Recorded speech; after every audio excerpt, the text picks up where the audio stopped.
Et salut, c'est Version Française, votre magazine de la mode, de la déco, du design, de la culture, du chic, quoi, à la française. Et ceux qui en parlent le mieux, ce sont les étrangers, non? Naturally.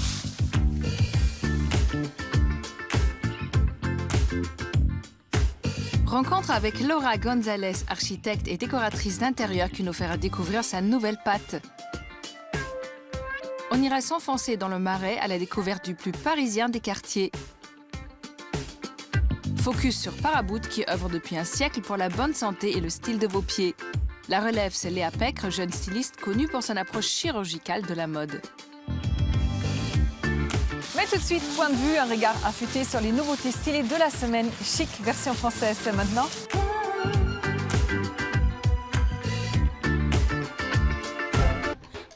Les Herbes de Paris, c'est un collectif qui fait du vintage dans une branche qu'on aurait presque oubliée, les fleurs. Bouquets de mariée et couronnes de Noël, ces fleuristes d'un nouveau genre proposent même des workshops pour nous apprendre à arranger tiges et pétales de manière éthérée et originale. Les padawans du do-it-yourself floral. Née il y a plus de 150 ans, la Bambouseraie, c'est ce jardin dans les Cévennes où sont plantées des espèces des quatre coins du monde et bien sûr des bambous. Lieu unique dédié à l'extravagance dont la nature a le secret. Allez-y pour vous laisser surprendre par les formes inattendues qui surgissent au détour du jardin le plus exotique de l'Hexagone. Les City X60, ce sont ces guides pocket qui vont bientôt envahir nos bookstores. Nés grâce à des citadins qui voulaient encourager les visiteurs d'un jour à voir la ville à travers leur regard, le City X est bourré de recommandations toutes plus cool les unes que les autres. Emballé dans une carte colorée, c'est le livre de chevet de tout hipster qui se respecte. Alice M. Simon, c'est la marque d'un couple qui crie son amour sur les toits et c'est assez contagieux. Vous n'avez qu'à remplacer le Alice et le Simon par la première chose qui vous traverse l'esprit, les tourtereaux vous fabriqueront alors votre sape personnalisé et surtout, vous et vos grands sentiments n'auront pour une fois pas l'air has-been pour un sou.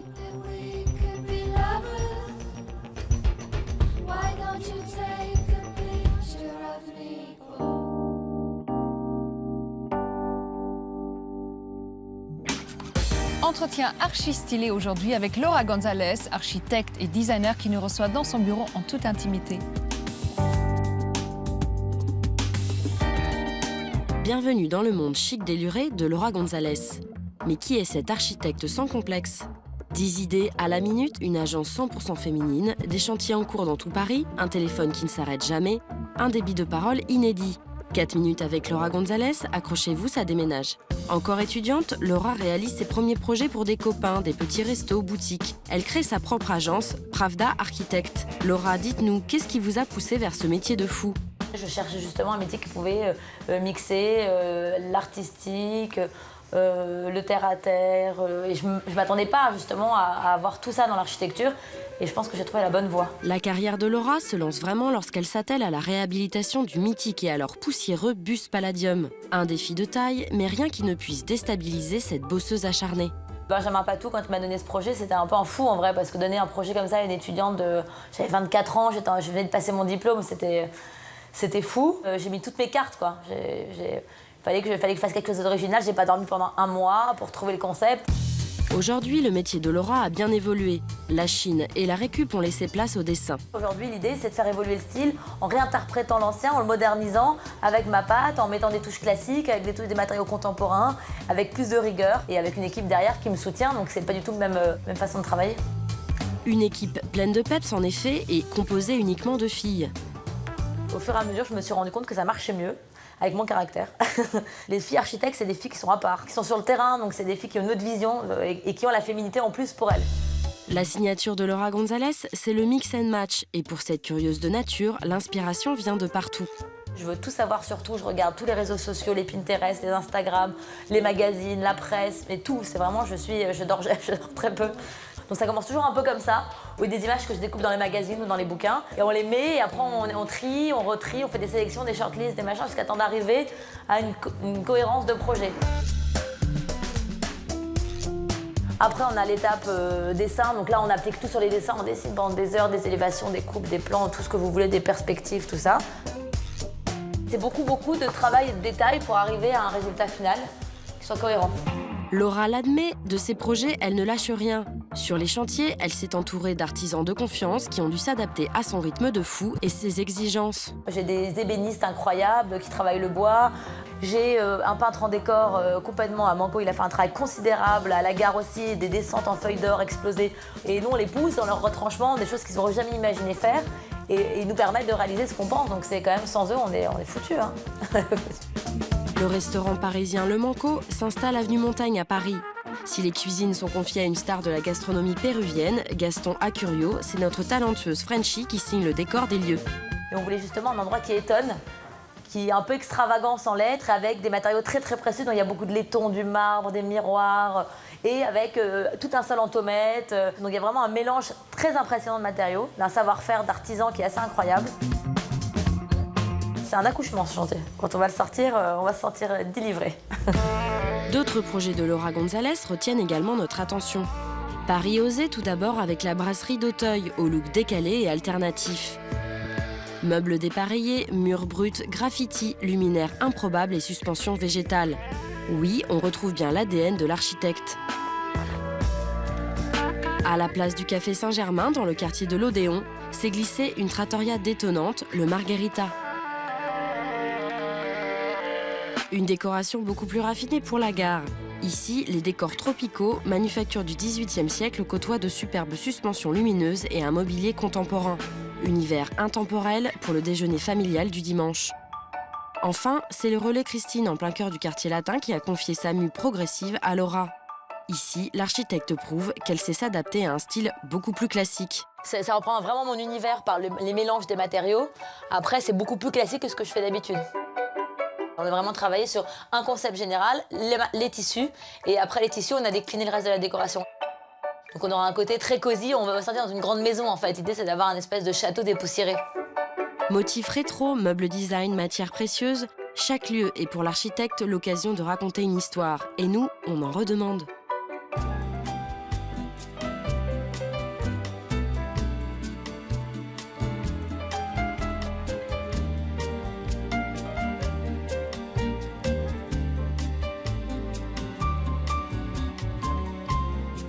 Bonjour Laura Gonzalez, merci de nous recevoir dans votre tout nouveau bureau, prof d'architecte. Bonsoir.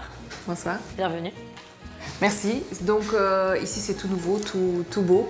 Tout frais, on a déménagé il y a 3 semaines. Vous êtes combien maintenant à l'agence? On est 8 qui commence à faire. Quand on regarde votre carrière, votre chemin, on a l'impression que vous êtes précise et pressée. C'est une question d'éducation, c'est une question de caractère? C'est une question de caractère. C'est que je ne tiens pas en place, c'est ça le problème. Je ne suis pas pressée, je suis impatiente. Depuis toujours? Depuis toujours, même petite. Je ne sais pas me reposer, donc je préfère avancer. Et en fait, votre parcours, c'était un peu couru d'avance? Vos parents n'avaient pas programmé tout ça pour vous? Pas du tout. Ça s'est fait de manière spontanée. Et j'ai trouvé ma voie et maintenant j'y vais, je fonce. Comment ça s'est fait? Comment ça s'est fait? C'est un déclic que j'ai eu. Je voulais un métier artistique parce que ça me correspondait avec mon caractère. Et je me cherchais, donc je voulais faire de la politique pour vous dire, parce que je suis un peu caractérielle, j'ai un peu beaucoup de... Donc c'est bien parce que ce métier allie les deux. Et j'ai essayé de réfléchir justement à un métier qui puisse être à la fois terre à terre, à la fois du terrain et à la fois artistique. Et c'est exactement l'espèce de symbiose des trois qui fait ce métier d'architecte. Alors si on commence un tout petit peu au début, c'était le mix and match. Ce style, le mix and match, est-ce que vous pouvez l'expliquer un tout petit peu? Au début, j'avais des chantiers avec pas de budget. Donc il a fallu que je m'identifie et que je trouve ma patte et que je montre ce que je sais faire. Et j'ai commencé à avoir ces idées, c'est peut-être par l'inspiration de ma jeunesse, parce que pour le coup j'étais dans les musées avec mes parents, dans les salles de vente, j'étais traînée de force depuis que je suis toute petite. Oui. Et donc je pense que c'est ça qui a influencé. Et puis surtout, je pense que mon appartement de petite fille était que des tissus, donc il y avait beaucoup de tissus pierre frais partout. Et chaque chambre avait des fleurs, des trucs, des soies, c'était très très chargé. Je pense qu'inconsciemment ça m'a marqué. Et j'ai commencé à travailler comme ça en choisissant des papiers peints que j'aimais et que je mélangeais à l'intuition, parce que c'est vraiment que de l'intuition. Et que je mélangeais avec des mobiliers que j'allais chiner pas cher sur eBay, sur Le Bon Coin, dans les brocantes et tout. Et ça a fait un style. Ça fait un style qui a été copié du reste. Hein. Exactement. Qui a vraiment marqué un peu les esprits. Qui a marqué aussi bien au Schmuck que dans d'autres réalisations que vous avez fait, qu'au Bus, qu'au Regins aussi. Exactement. C'était un style parisien surtout parce que c'est un microcosme qui après s'est développé et c'est tant mieux, j'en suis fière. Je critique personne et je trouve ça génial d'avoir insufflé dans un moment de la décoration une tendance. sans le faire exprès en vrai, parce que je savais même pas, je le faisais de manière naturelle. Aujourd'hui, il y a d'autres personnes comme Joseph Diran qui vont influencer aussi la décoration avec une nouvelle épure, que tout le monde va un peu part dans ce système-là. C'est l'avantage de la décoration, on se renouvelle sans cesse.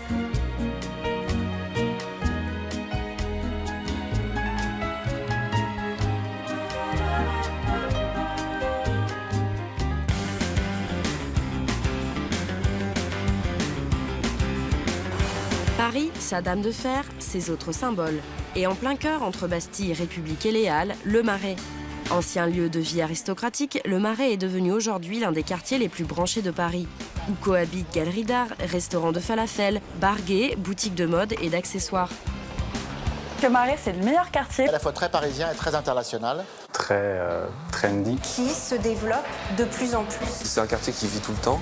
Nicole Barre propose des parcours à thème pour les groupes. Aujourd'hui, elle nous emmène découvrir les lieux tendances du Marais. Être dans le Marais, ça s'est fait en fait très naturellement. C'est un quartier où on déambule, où on se promène, où on se laisse porter. Et l'idée que voulait transmettre Luc et Gaëtan, c'est justement qu'on se promène chez Fleuss comme on se promène dans tout le Marais en faisant le lien entre différents magasins et on flâne au gré de ses envies et en se laissant porter par les surprises qu'on peut découvrir à gauche et à droite. C'est une maison de maroquinerie française fondée en 1980 par Paul Barat, qui était un artisan maroquinier versaillais, qui a souhaité rendre hommage à sa ville et au château de Versailles. Nous souhaitions réimplanter une marque au sein d'un quartier typiquement français, et c'est vrai que pour le coup, le Marais s'y prête à merveille. Boutique en vue, clin d'œil à une fabrique originale et vintage.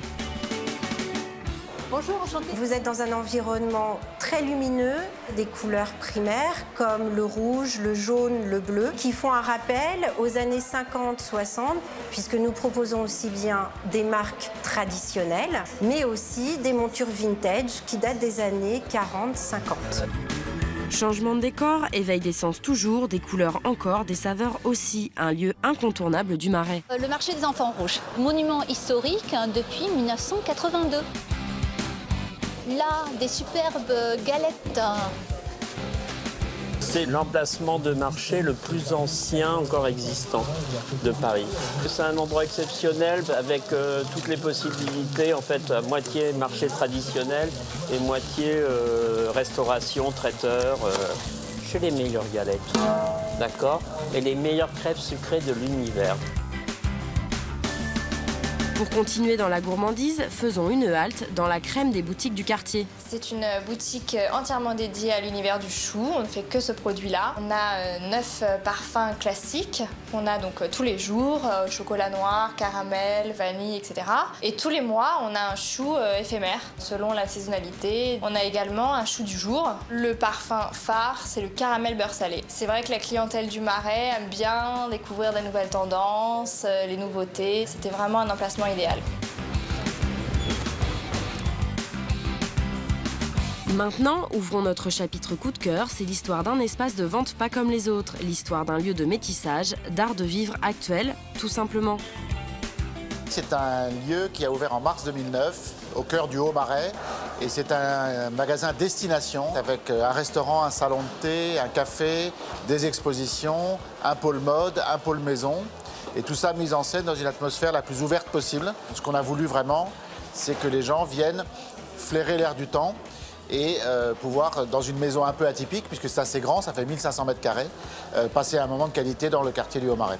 On a choisi ce lieu parce que c'est un quartier très créatif. Les gens qui habitent dans le quartier ont un taux d'ouverture à la nouveauté qui est très important. Alors, les 3 mots-clés qui pour moi caractérisent Merci, c'est liberté, aucune contrainte ne nous est imposée, c'est éclectique. Nous refusons de choisir si je suis moderne ou classique, donc on veut avoir l'un et l'autre. Et le 3e point, c'est accessible. Accessible, ça veut dire qu'on ne veut pas de mise en scène intimidante, on ne veut pas de décorum intimidant, mais on veut que les gens aient accès à ce que l'on trouve dans le monde entier. On termine notre balade à 100 km/h avec la rencontre du jour. Kenza, blogueuse. Elle est arrivée dans le Marais à l'âge de 6 ans et elle n'est pas prête de le quitter. Ce quartier, elle le connaît sous toutes ses coutures. Portrait instantané de son Marais. c'est un quartier où on trouve aussi bien des boutiques très connues, très populaires, comme des boutiques de petits créateurs dont personne n'a jamais entendu parler, mais qui font des trucs vraiment géniaux, homemade souvent. C'est vraiment un quartier en fait safe, c'est-à-dire qu'on est en sécurité, c'est un vrai petit village. La plupart des commerçants sont là depuis des années, ils auront toujours des choses à vous raconter. Moi, ce que je constate en 20 ans d'habitation dans le Marais, c'est que ça a beaucoup changé, beaucoup évolué. Maintenant, vous descendez dans les rues le week-end, il y a beaucoup de jeunes gens qui viennent faire du shopping, qui viennent boire des verres. C'est un quartier qui vit en fait, qui est devenu très vivant, voire trop vivant.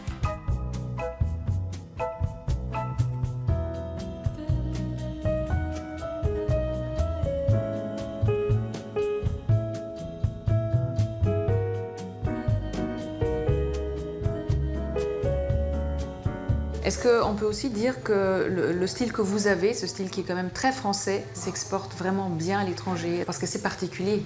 Je trouve. J'ai un style français parisien, mais qu'on retrouve beaucoup dans les chantiers parce que je m'inspire beaucoup, moi, de mes voyages. Je voyage beaucoup aux États-Unis, dans les pays nordiques, à Londres. Je vais beaucoup à Londres, quasiment une fois par mois, parce que j'ai des clients et que je visite même pour ma curiosité. Et c'est un style qui se retrouve, c'est un style qui s'exporte. Comment ça se passe avec des clients? Parce que forcément, vous ne pouvez pas imposer complètement votre goût. Vous choisissez quand même vos chantiers, c'est ce que vous avez dit. Mais quelque part, il faut quand même composer. Alors j'ai deux types de clientèle, on va dire. J'ai la clientèle où je fais beaucoup de restaurants et de lieux publics. Donc là, il y a une liberté d'expression qui est totale, où vraiment, pour le coup, c'est mon goût, avec un concept. Donc il y a un concept, un code, un budget. Et après, moi, c'est vraiment moi qui m'exprime avec mes matériaux. Il y a très peu de j'aime pas le vert, j'aime pas le bleu, même si ça arrive. Hein, mais c'est très vraiment, j'ai beaucoup de liberté. Après, il y a les clients privés. On fait que du privé haut de gamme. Et là, pour le coup, c'est vraiment un travail de corps à corps et de main à main. C'est-à-dire que là, vraiment, je choisis mes clients. Si ça ne se passe pas bien, je ne fais pas le chantier. Parce que c'est très long et ça demande beaucoup d'investissement. Et là, on travaille beaucoup. On peut refaire, généralement, entre le premier projet et la livraison, on a changé tous les tissus, tous les matériaux 3-4 fois. Il n'y a pas de... Jusqu'à tout le monde, c'est que ça ravisse le client et mon style et qu'on ait vraiment un univers où on a poussé. Et c'est là où ça devient intéressant, où on pousse le style jusqu'à ce temps que les deux soient ravis, se disent, bah, ça y est, on est arrivé au projet pour la personne. C'est important, c'est quand même pas moi qui vais vivre dedans et il faut que ça lui plaise aussi. Mais c'est un vrai travail, c'est complètement différent. Si on se projette dans 20 ans, si on peut se projeter dans 20 ans, qu'est-ce que vous réalisez? C'est quoi votre rêve?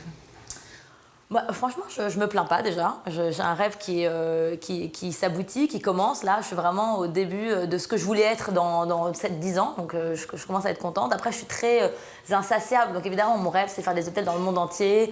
C'est d'avoir les clients avec qui je m'entends le mieux. Parce que c'est vraiment important pour moi d'avoir une osmose avec mon client. Et travailler dans le monde, faire des concepts. Le rêve, c'est que ça continue, en fait. Oui, c'est ça. C'est un peu ça. Le rêve, c'est de durer. C'est de durer, de se renouveler, d'avoir les moyens, d'avoir des projets qui me permettent d'aller plus loin. C'est ça le rêve, c'est pas de... Je pense qu'aujourd'hui, je suis sortie de l'effet de mode.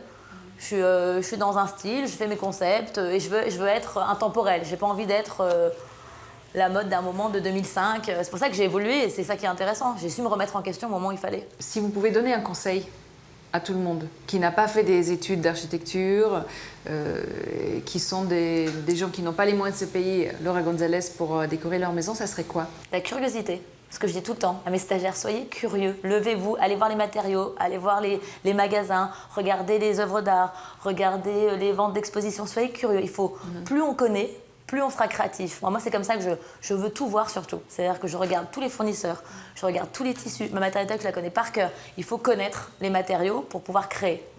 Et ça se fait pour un particulier, pour son appartement. Allez dans les boutiques de carrelage, faites-en 10. Allez dans les boutiques de parquet, allez dans les boutiques de tissus. La curiosité, je pense que c'est ça qui fait qu'on arrive à trouver ce qui nous plaît et ce qu'on est en fait. Moi, je trouve qu'en tout cas, c'est une jolie démarche. Merci beaucoup, Laura. C'est gentil, merci à vous.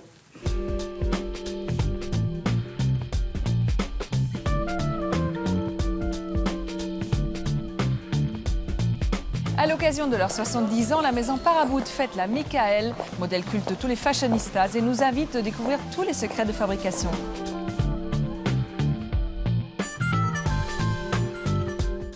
Bienvenue dans un petit village de la région Rhône-Alpes. C'est ici que l'on trouve l'usine de Paraboot qui fabrique depuis plus de 70 ans le mythique modèle Michael. Il est un modèle typique à part entière, justement par ce côté, cette couture bourrelet de plateau. Il a un côté, je dirais, très caractère. On va parler aussi de terroir et à la fois de territoire. Et je pense qu'aujourd'hui, on a besoin de repères et on cherche vraiment des nouveaux territoires. Et la Michael s'inscrit très bien là-dedans. On reprend la route jusqu'aux ateliers où l'on retrouve Pierre, le directeur marketing.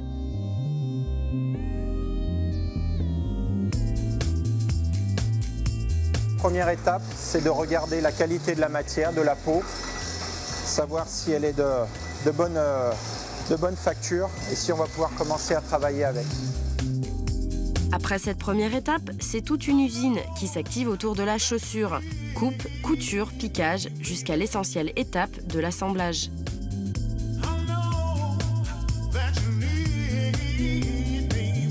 Vous voyez, donc on a l'étape finale de la tige. On a une tige de Michael, modèle emblématique de Paraboot. L'étape suivante, ça va être d'associer cette tige avec une forme. C'est ce qu'on appelle la salle des mariages. Et à partir de là, on va attaquer la partie du cousu. Une dernière étape de couture avant que la chaussure soit emballée avec amour et soin. Je pense qu'avant tout, c'est que ça a été la chaussure de tout le monde. J'aime beaucoup, il y a une chanson, vous savez, de Michel Sardou, de 7 à 77 ans. Et quand on demande de caractériser qui est le client Paraboot, j'ai envie de dire c'est comme cette chanson. Donc ce qui est sympa, c'est de les collectionner. Alors on peut collectionner le même modèle dans différentes versions. Vous voyez, la Michael, donc classique, on va l'avoir en marron, ça c'est celle que tout le monde connaît, qui est à la fois homme, qui est à la fois femme. Mais on va pouvoir aussi se targuer d'avoir des versions sur semelle blanche, je dirais en bleu, en blanc, en rouge. Michael, pour ses 70 ans, on s'est dit, faire quelque chose qui n'a pas existé en Michael, ça va être compliqué. Et à la limite, c'était même pas trop le challenge. En fait, on a préféré dire, on va revisiter ces 70 ans, enfin je dirais de création, et reprendre les meilleurs modèles. Et refaire des clins d'œil sur les femmes qui nous ont connus dans les années 90 avec le démasqué noir qu'on a appelé gloss noir cette année, ou des versions, je dirais, les versions phoque qui ont été créées en collaboration avec Hermès.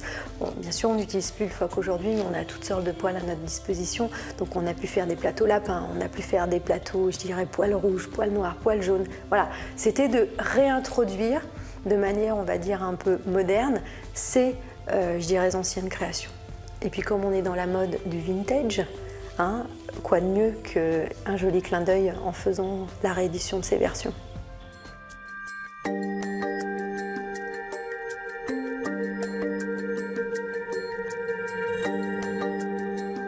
C'est le portrait d'une jeune créatrice que nous vous proposons aujourd'hui, c'est Léa Pécre. Elle défile depuis seulement quelques saisons à Paris, mais fait déjà sensation dans le milieu de la mode. Rencontre.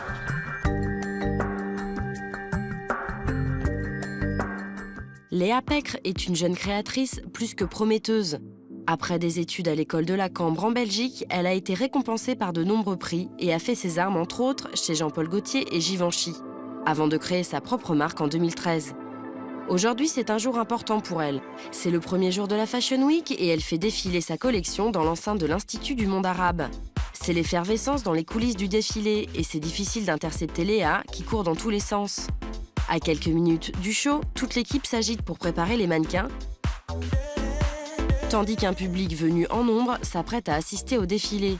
Pour sa 4e saison, Léa conserve un style à la fois exigeant et épuré qui joue sur les coupes, les matériaux et les transparences. À la fin du défilé, public conquis. C'est la classe. Je trouve ça tellement classe, raffiné, féminin. Elle fait un travail vraiment très intéressant avec la matière et le corps de la femme. C'était un très beau défilé, il y a une vraie ligne entre le masculin et le féminin. Il y a de la légèreté et en même temps quelque chose qui doit être très déterminé. Et je pense que ça la représente bien. Mais l'analyse de son travail, c'est encore Léa qui l'a fait le mieux. On la retrouve quelques jours plus tard dans son atelier afin qu'elle nous livre ses impressions. Ouais, je suis ravie du défilé. On a eu un très très beau casting, dont je suis extrêmement fière.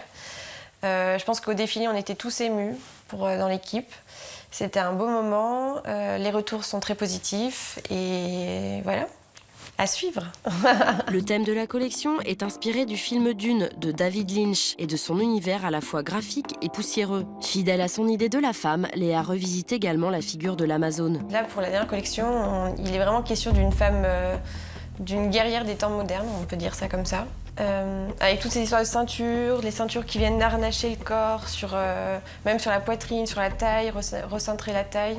Dans mon travail, le tailleur est important. Et justement, dans cette guerrière des temps modernes, pour cette collection, il est vraiment question d'une armure revisitée en tailleur. La femme Léa Pecre est une femme indépendante et une femme active, et surtout aussi une femme qui aime être élégante, peut-être même des fois sophistiquée, mais tout en gardant un certain confort et en étant polyvalente du matin jusqu'au soir. Le confort est une notion extrêmement importante, c'est pour ça qu'on vient marier des matières plus habituelles comme du denim, des matières du jersey, parce qu'on n'est plus dans le même rapport aux vêtements, on a un rapport où... moi, la première, en fait, c'est vrai que d'une certaine façon, je m'habille aussi au travers de mes collections. Et je passe ma vie à courir, j'ai pas le temps pour rentrer chez moi le soir pour aller à un dîner après.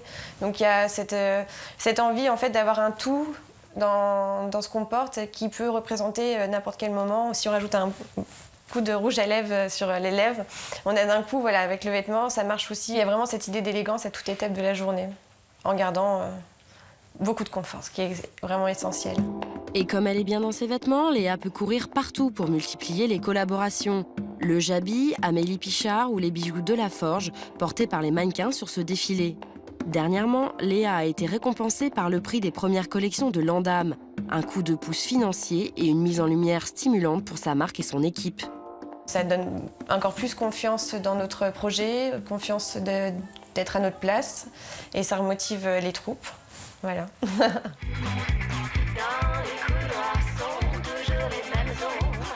Version française est déjà finie, alors soyez chic toujours et retrouvez-nous la semaine prochaine. Ciao!